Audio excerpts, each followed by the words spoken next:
Bismillahirrahmanirrahim. Chapter 1 Functions and Limit. Exercise 1.1. Question 5. Given that f of x is equal to x cube minus ax square plus bx plus 1. x में हमें एक function given है, साथ कह रहे हैं कि अगर फंक्शन के अंदर वैल्यू 2 पुट करें x की तो आंसर हमें जो उसकी रेंज है जो उसका आंसर आएगा वो होता है -3। और अगर हम डोमेन की वैल्यू -1 लें, x -1 ले लें तो जो रेंज होगी वो हमारे पास 0 होगी। Find a and b। इसके अंदर ये जो a और b हमारे पास आ रहे हैं इनको हमने फाइंड करना है। फंक्शन दो वेरिएबल फाइंड करने हैं। दो वेरिएबल फाइंड करने के लिए ज़रूरी है हमारे पास दो इक्वेशंस होनी चाहिए। दो इक्वेशंस बनाने के लिए ये हमें एक्सप्रेशन ये गिवन है, इसे गिवन डाटा को यूज़ करके दो इक्वेशंस बनेंगी, उनको आपस में हल करेंगे और a और b की वैल्यू आ जाएगी। पहले तो आपको जब भी क्वेश्चन सामने देखें तो उसका सॉल्व करने से पहले आपको वो स्टेप्स या उसका सोल्यूशन माइंड में आ जाए कि अच्छा इसमें करना है क्या है। दो वेरिएबल फाइंड करने हैं, दो इक्वेशंस होनी चाहिए। दो इक्वेशंस के लिए ये दो इक्वेशंस हमें गिवन है, इन दोनों को यूज़ करेंगे और a और b आ जाएंगे। एफ ऑफ एक्स हमें गिवन है X cube minus A X square plus B X plus 1। पहले फंक्शन के अंदर पुट करते हैं 2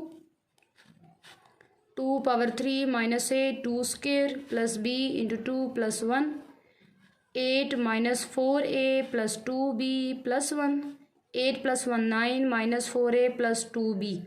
फंक्शन के अंदर वैल्यू 2 पुट की तो हमारे पास ये आ रहा है। गिवन हमें क्या है कि जो f ऑफ 2 है वो इक्वल है -3 के। इसका मतलब है ये जो f ऑफ 2 इस फंक्शन के अंदर 2 पुट करने से हमारे पास एक एक्सप्रेशन से बना है, ये दोनों इक्वल हो जाएंगे क्योंकि लेफ्ट साइड तो इक्वल है तो राइट साइड इक्वल हो जाएगी। 9 minus 4a plus 2b is equal to -3, minus 4a plus 2b is equal to -3 minus 9, minus 4a plus 2b is equal to -12।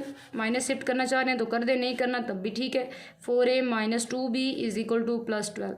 यूँ समझें कि इस तरह से माइनस कॉमन लिए, इन दोनों के साइन चेंज हो गए और वो जब माइनस इधर शिफ्ट किया तो इस माइनस के साथ मिलकर प्लस हो जाएगा। ये इक्वेशन 1 बन गई।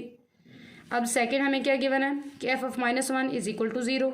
f of -1 is equal to 0 तो फंक्शन के अंदर -1 पुट कर देते हैं। -1 power 3 minus a minus 1 square plus b minus 1 plus 1 equal to 0। Minus power odd आ गई तो ऑड का माइनस, जो माइनस की अगर पावर ऑड हो तो माइनस ही आंसर आएगा। 1 की जितनी पावर है तो वो तो 1 नहीं होता है। माइनस ए माइनस की पावर इवन हो गई तो प्लस 1 की पावर 1 ही आ गई, minus B plus 1 equal to 0। Plus 1 और -1 कैंसिल हो रहे हैं तो minus A minus B equal to 0।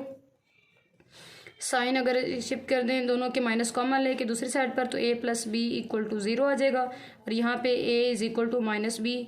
ये इक्वेशन 2 बन गई।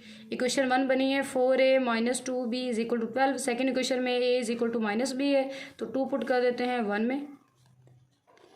1 में जब a की वैल्यू पुट करेंगे -b minus 2b is equal to 12, -4b minus 2b is equal to 12, -6b is equal to 12 and b is equal to 12 by -6, 6 to 12 तो b के answer हमारे पास आ रहा है -2। b का पुट कर देते हैं 2 में। इक्वेशन 2 पुट इन 2 लिखी हमने a माइनस b तो a is equal to -b की जगह -2 पुट किया तो a का आंसर आ रहा है +2। मतलब a हमारे पास +2 आंसर आ गया और b जो है वो हमारे पास -2 है। क्वेश्चन आगे 6 हमारे पास है। Stone falls from a height of 60 meter on ground. 60 meter की हाइट से एक स्टोन हमारे पास नीचे गिरा। The height of stone after x second is approximately. x second अब हमारे पास कोई भी टाइम हो सकता है, उसमें जब उसकी हाइट चेक की उस टाइम के बाद तो वो हाइट h ऑफ x बनी 40 माइनस 10x स्क्वेयर। फाइन हमने क्या करना है कि what is the height of stone when x is equal to 1 second, कि अगर वो 60 मीटर की हाइट से नीचे गिर रहा है तो 1 सेकंड के बाद वो कितनी हाइट पे पहुंचेगा नीचे की तरफ। 1.5 सेकंड के बाद कितना होगा और 1.7 सेकंड के बाद। बी पार्ट में कह रहा है when does stone strikes the ground. ज़ाहिर है वो अगर ऊपर से नीचे गिर रहा है तो ज़मीन पे ही जाना है, ग्राउंड पे। तो ग्राउंड पे कितने टाइम के बाद वो ग्राउंड से टकराएगा ये भी हमने फाइंड करना है। ए पार्ट सॉल्व करते हैं कि अगर हमारे पास x 1 सेकेंड हो तो हमारे पास उसकी हाइट क्या होगी। हाइट का में दिया हुआ h of x, function given है x में 40 माइनस 10x स्क्वेयर। x हमारे पास टाइम को रिप्रेजेंट कर रहा है। 1 सेकेंड का मतलब हुआ कि x की जगह अब हम 1 सेकेंड पुट करके चेक कर लेंगे। x भी टाइम इक्वल है 1 के तो 40 minus 10 into 1 40 minus 10 is equal to 30 metre. इसका मतलब है 1 सेकेंड में वो 60 से 30 मीटर की हाइट पे आ जाएगा।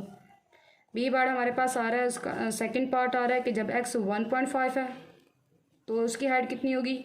एच ऑफ एक्स गिवन है 40 माइनस 10 एक्स स्क्वेयर। एक्स की जगह पुट कर देंगे 1.5, 40 माइनस 10 इंटू 1.5 स्क्वेयर। 1.5 स्क्वेयर हमारे पास आ जाएगा 2.25।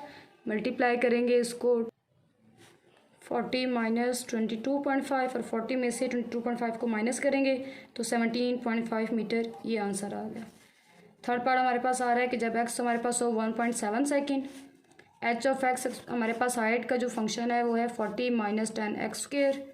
एक्स की जगह पुट कर देंगे 1.7, 40 माइनस 10 1.7 स्क्वेयर। 40 माइनस 10 1.7 का स्क्वेयर हमारे पास आ जाएगा 2.89।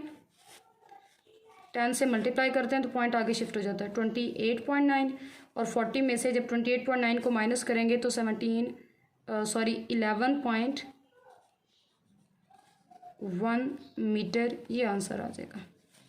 40 में से 28.9 को माइनस किया तो 11.1 मीटर तक आ गया। अब बी पार्ट की बात करें, when does stone strike the ground, वो ग्राउंड से कब टकराएगा, मतलब कब का मतलब है हमने उसके लिए टाइम फाइंड करना है। अब स्ट्राइक द ग्राउंड, अभी इस आपने कैसे इसको याद रखना है, ये क्या आपने इस कॉन्सेप्ट आपका यहाँ पे क्या हो कि जब स्टोन ग्राउंड के साथ स्ट्राइक करेगा, ज़मीन पे पहुँच गया, इसका मतलब है उसकी हाइट तो ज़ीरो हो गई, क्योंकि हाइट तो हम ज़मीन से ऊपर की तरफ मेजर कर रहे होते हैं। जब वो ज़मीन पे ही आ चुका तो इसका मतलब ये हुआ उसकी जो हाइट थी वो तो ज़ीरो, वो ख़त्म हो गई। तो यहाँ पे मतलब टाइम फाइंड हमने करना है, असल में एक्स फाइंड करना है बी पार्ट में, जो हमारा टाइम है। और उसके लिए हमने ये किया कि अगर वो कह रहे हैं कि वो ज़मीन तक पहुँच गया है, उसने ग्राउंड तक वो पहुँच गया, तो वहाँ पे जो उसकी हाइट होनी है वो ज़ीरो हो जानी है। मतलब जो उसका फंक्शन था 40 माइनस 10 एक्स स्क्वेयर, वो हम कर देंगे, वो ज़ीरो हो चुका। अब यहाँ से एक्स फाइंड इक्वेशन बन चुकी तो एक्स फाइंड कर लेंगे। माइनस 10 एक्स स्क्वेयर इधर आकर प्लस 10 एक्स स्क्वेयर हो जाएगा। एक्स स्क्वेयर यहाँ से फाइंड करेंगे, 10 मल्टीप्लायर है, यहाँ पे आके डिवाइड, तो x square is equal to 4, square root लिया तो x is equal to +2 second. ये हमारे पास टाइम आ गया। इसका मतलब है 2 सेकेंड के बाद वो 60 मीटर की हाइट से जो है वो ग्राउंड तक पहुँच जाएगा। ये इसका आंसर आ जाएगा। यहाँ पे चेक कीजिएगा, प्लस माइनस में आंसर आना चाहिए, लेकिन जो टाइम है वो हमेशा हमारे पास पॉजिटिव होता है। पॉजिटिव है तो इसका मतलब है +2 सेकेंड लेंगे, यहाँ पे हम -2 को कंसीडर नहीं करेंगे।